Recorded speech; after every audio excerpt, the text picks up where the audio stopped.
All right, everybody, welcome back to the #1 television program in the history of the universe. I am Brian Lee Durfee, author of The Forgetting Moon, The Blackest Heart, and The Lonesome Crown. All three books published by Simon & Schuster's Saga Press. Now, today I'm going to be reviewing City of Dreams by Don Winslow. This is book number 2 in his City series. I think that's what they call it, but it's about the Irish mobsters and the Italian mobsters out of Providence, Rhode Island. If you want to see my review of book number 1, City on Fire, just type in City on Fire and my last name into your YouTube search bar, and that review will magically appear upon your television screen. But this is book number 2, so keep in mind this is a trilogy. The third book is coming out probably in 6 to 8 or to 12 months. I don't know when. But according to Don Winslow, these are the last books he will ever write, which is sad because I'm a big Don Winslow fan. This is part of my Don Winslow collection. I've got others besides this, but this is his cartel trilogy about the gangsters about the Mexican mafia. Just absolutely chilling books. One of my most highly recommended thriller novels of all time is The Power of the Dog, The Cartel, Don Winslow. In fact, one of my favorite book reviews I've ever done is from The Power of the Dog. But anyway, and you can watch that too, but I've given you instructions on how you can do that. Let's talk about City of Dreams. Let's talk about the covers first, because you know I love graphic design and cover illustration. This is big, bold, shiny. I love it.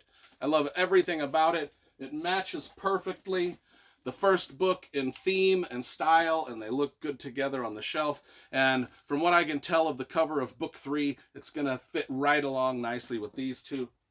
So if you want to get a nice trilogy about mobsters that equals and rivals and almost surpasses The Godfather itself, this is the story. Starts out in 1986. Okay, so book 1 took place in 1986 in Providence, Rhode Island. And I lived in Providence, Rhode Island for a time. So in this book review, I talked a lot about my experiences in Providence and how I kind of enjoyed reading this because of what I saw. And I lived in Providence at about the same time this book is set, 86. Well, now this book is set between 1988 and 1991. And we move out of Providence a little bit. We move to San Diego and Hollywood, California. At least some of our characters do. Some of our characters stay in Providence, so we get kind of a back and forth. Anyway, in the prologue, which is got a terrifying execution scene, very mobster, gruesome-like execution scene in the prologue. Absolute smash-bang way to open up the book. And the book does open up pretty much right after the events of this one.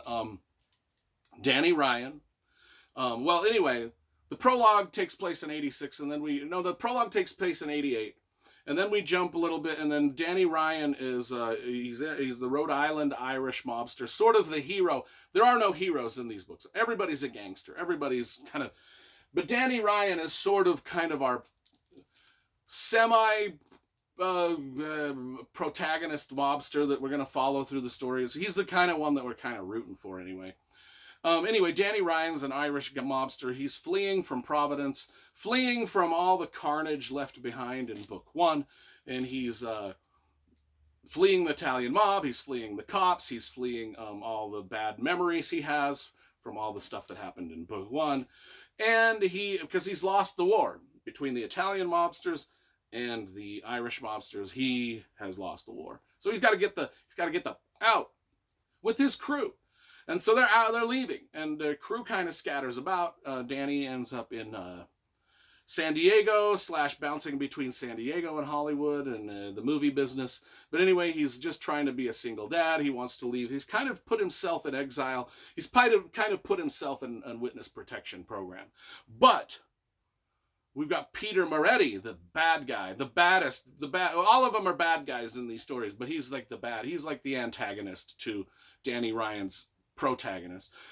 Peter Moretti is the Italian monster. He still wants Danny Ryan dead. because of a various host of reasons, all of which you can read about in book one. So they're still in search of him. They know he's fled away, and his whole crew has fled with him, and they're in search of him. And do they find him? That's what we find out. Or does Danny and his crew, they get involved in the movie-making business, as mobsters tend to do. And will their movie-making dreams come true? Or will their gangster ways that they are addicted to, the gangster life that they're addicted to, will that get in the way of their Hollywood dreams?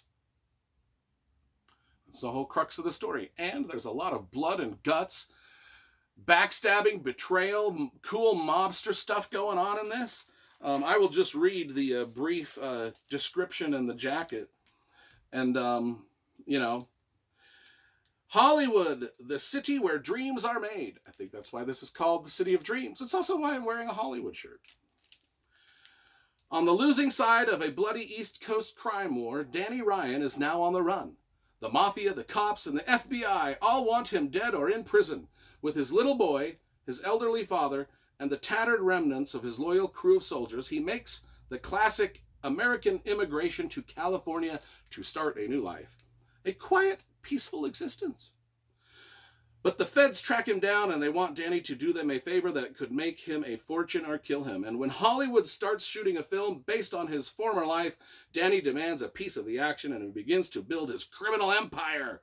Then he falls in love with a beautiful movie star who has a dark past of her own. As the worlds collide in an explosion that could destroy them both, Danny has to fight for his life in a city where dreams are born, or where dreams go to die. Dun, dun, dun. Yes, that was a better description than what I gave. Anyway, like I said, if you want, I don't have a lot of mobster books in my collection. I think I've got The Godfather, and I think I got these. But these are, I'm going to just say they're more enjoyable. I hope they make movies or a mini series of this, because it is, I mean, I love The Sopranos. I love Goodfellas. I love the Godfather trilogy. I love Boardwalk Empire. I love gangster shows. And we need more gangster books. And this is where you need to go for your gangster books. Don Winslow, this trilogy. I give it a 10 out of 10. I think I gave this one a 10 out of 10. Just dynamite, action-packed, mobster, delicious storytelling.